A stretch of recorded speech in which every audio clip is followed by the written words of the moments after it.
On pense souvent que l'intelligence artificielle change notre façon de travailler, mais est-ce qu'elle ne serait pas aussi en train de changer notre façon de parler? Eh oui, au-delà de la pure technologie, il y a une sorte de révolution silencieuse qui s'opère dans notre vocabulaire. Allez, on regarde ça de plus près ensemble pour voir comment l'IA redessine les mots de notre quotidien. 100 millions. Ce chiffre est juste vertigineux. C'est le nombre d'utilisateurs que ChatGPT a réussi à atteindre En à peine 2 mois.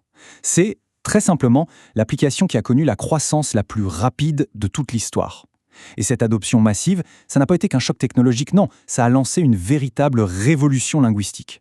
Ça nous a tous forcés, un peu du jour au lendemain, à inventer et à redéfinir des mots à une vitesse qu'on n'avait jamais vue.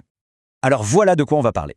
On va commencer par l'onde de choc initiale. Puis, on verra le nouveau vocabulaire qui est apparu. Ensuite, on se penchera sur la bataille qui se joue pour définir ce qu'est l'IA, avant de voir comment tout ça pourrait contaminer notre façon de parler. Et on terminera en se demandant quel futur pour nos mots. Bon, on commence par le commencement. Quand ChatGPT a été lancé, ce n'était pas juste un nouvel outil mis en ligne, ça a été un vrai phénomène culturel qui a, presque instantanément, commencé à transformer notre langage. Il faut s'imaginer qu'avant cette date, la plupart des gens n'avaient jamais vraiment parlé d'IA de cette façon. Et d'un coup, des millions de personnes ont dû trouver les mots justes pour décrire leur conversation avec cette chose. Notre vocabulaire a dû s'adapter, comme ça, en temps réel. Ce qui nous amène logiquement à l'impact direct sur nos mots de tous les jours. Et là, attention, on ne parle pas juste de quelques expressions à la mode. On parle de termes qui sont maintenant officiellement reconnus par les institutions, les fameux gardiens de la langue. Ce qui est vraiment intéressant, c'est que cette chronologie, elle nous raconte une histoire. En 2023, avec Halluciné, on découvre que l'IA peut se tromper, et de manière assez spectaculaire. Tout de suite après, avec Authentique, on voit que la méfiance s'installe. On se demande ce qui est vrai et ce qui ne l'est pas. Et puis arrive Brain Rot, la pourriture du cerveau. Et là, on critique déjà ses effets sur nous. C'est fou, la langue enregistre en direct nos peurs et nos réactions. Avant, halluciner, c'était, voir des éléphants roses. Aujourd'hui, le mot a une toute autre signification. Il décrit ce moment assez bizarre où une machine vous sort une information complètement fausse, mais avec une assurance presque humaine. Mais bien sûr, il n'y a pas que les dictionnaires. La langue, elle vit surtout sur le web, sur les forums, les réseaux sociaux. C'est là qu'un vocabulaire bien plus créatif, bien plus vivant est en train de naître. Et c'est là qu'on voit vraiment comment les gens s'approprient la technologie. Et cette liste, franchement, elle dit tout. On a le slop, pour décrire cette sorte de bouillie de contenu IA qui inonde le web. Le flatomatisme, j'adore ce mot, ce mélange de flatterie et d'automatisme pour parler des compliments vides de sens d'une IA. On trouve même des végétaliens de l'IA. Ces mots y montrent toutes nos réactions, l'agacement, la méfiance, mais aussi beaucoup d'humour. Ok, maintenant, on va creuser un peu plus. Parce que derrière ces nouveaux mots, il se cache en réalité une lutte de pouvoir. Le langage, ce n'est jamais neutre. Et avec l'IA, c'est devenu un vrai champ de bataille pour imposer une certaine vision des choses. En gros, il y a deux camps qui s'affrontent.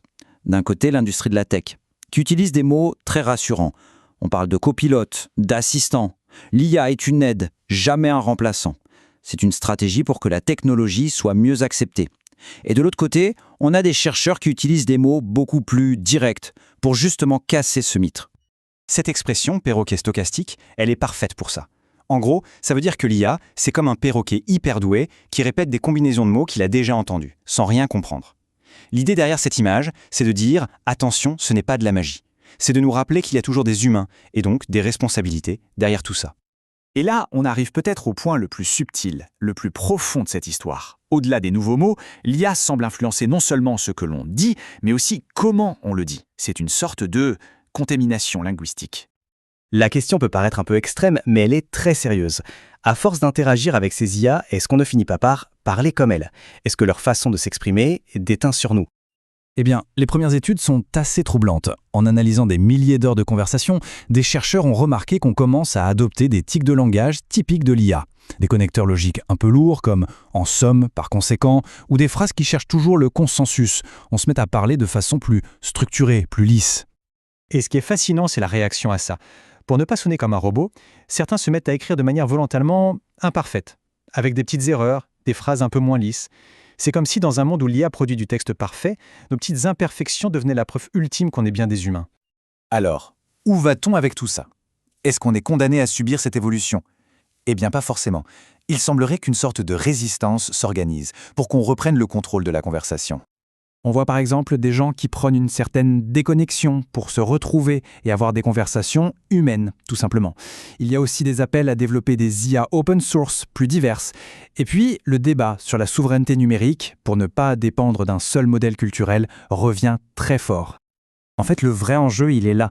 Ces dernières années, on est tous devenus des experts pour parler à la machine. On a appris l'art du prompt.